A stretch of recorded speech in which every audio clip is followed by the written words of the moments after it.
Welcome back, detectives. This Forge College explainer builds right on top of our last session about transaction processing. Today, we're tracking a really fascinating phenomenon. How do smart contract exploits actually mutate and change disguises when they cross state lines from Ethereum to Solana? So grab your magnifying glasses, because we are diving right in. Here is a quick look at our blueprint for today. We'll start with a briefing, then break down the EVM reentrancy loophole, the Solana CPI twist, and the integer math trap. After that, we'll hit some real-world audit scenarios and wrap it all up with your brand new audit checklist. Section 1. The briefing. A shift in the crime scene. Okay, so before we start dusting for prints, we've got to nail down this foundational concept, the mutable borrow. This is basically Solana's ultra-strict rule for exactly who gets to modify the evidence.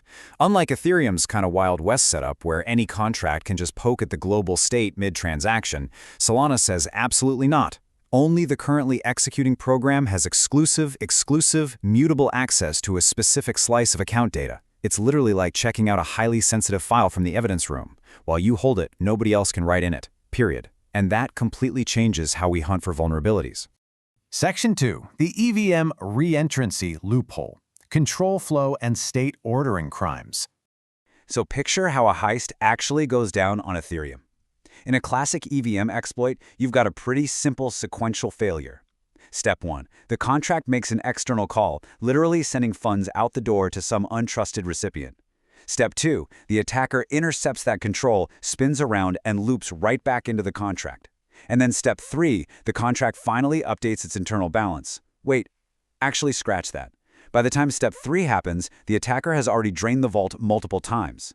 Because the EVM executes sequentially within a single transaction, the attacker is exploiting that tiny window of inconsistent state before the contract ever gets around to updating its books.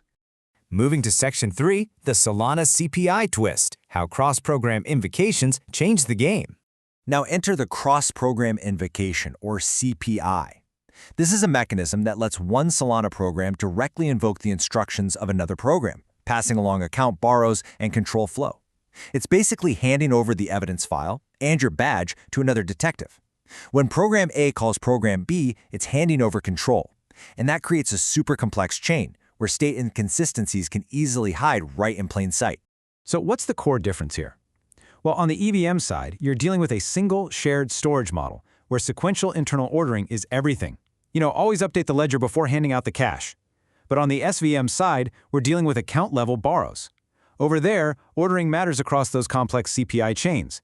Because you've separated ownership from mutability, you have to track the crime across multiple programs that are essentially playing hot potato with mutable access. Which brings us to Section 4, the integer math trap, or, when blockchains literally forget how to count. It's honestly pretty funny that despite blockchains solving these incredibly complex cryptographic challenges, simple counting is still a developer's worst enemy. It is wild to think a massive numerical value can just wrap right back to a zero. In the EVM, early Solidity versions wrapped by default, though modern Solidity does check it. But on Solana? Well, Rust uses explicit wrapping, and your typical anchor frameworks default to an unchecked, unsigned 64-bit integer, meaning if you don't actively tell it to check the math, you could accidentally wrap a billionaire's balance all the way down to zero. No way you want to be the one explaining that to a client. All right, Section 5, real-world audit scenarios. Let's crack open the case files. Scenario A is your classic EVM reentrancy drain. When you're staring at Solidity code, your biggest red flags are external calls made prior to persistent state changes. If you spot a call.value before a balance write, that developer is completely ignoring the checks effects interactions blueprint. You're also hunting for a missing reentrancy mutex lock or public functions that are both sending value and updating balances. That is basically a crime scene waiting to happen. Then there's Scenario B, the EVM integer wrap. For this one, you really have to actively hunt for unchecked arithmetic. If you're auditing an older compiler target, or maybe you see manual math inside an unchecked block, ring the alarm.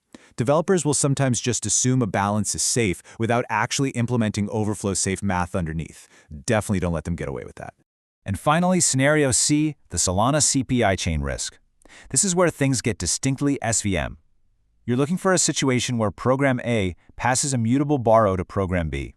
Why is that so dangerous? Because it risks a callback, basically program B acting up, before program A finalizes its own local bookkeeping. If there are no post-CPI invariant checks, or if a program-derived address, a PDA, has overly broad authority. The attacker can exploit that CPI chain to drain accounts, just like an EVM reentrancy, but disguised in Rust. Section 6. Your new audit checklist. Let's build the final artifact. Let's pull all this together into a master checklist to see exactly how these vulnerabilities mutate.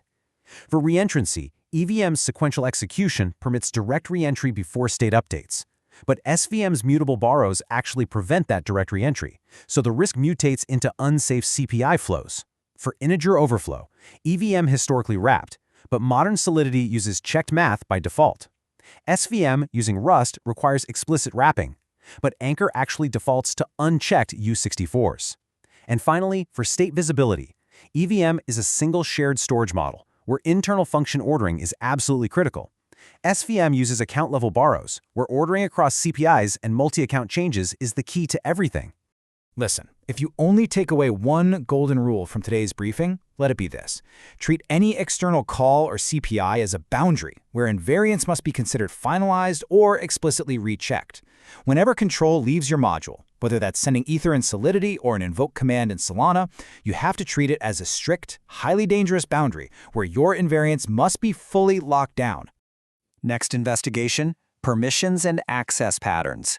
Have your checklist ready? That wraps up our explainers from Forge College for today. But before you close your files, I want you to ask yourself, is the smart contract you're currently building locked down tight, or is it just an open evidence room waiting for the right thief? Make sure you visit forge.college to dive deeper into Web3 topics and keep those auditing skills incredibly sharp. Stay curious, and we'll see you on the next explainer.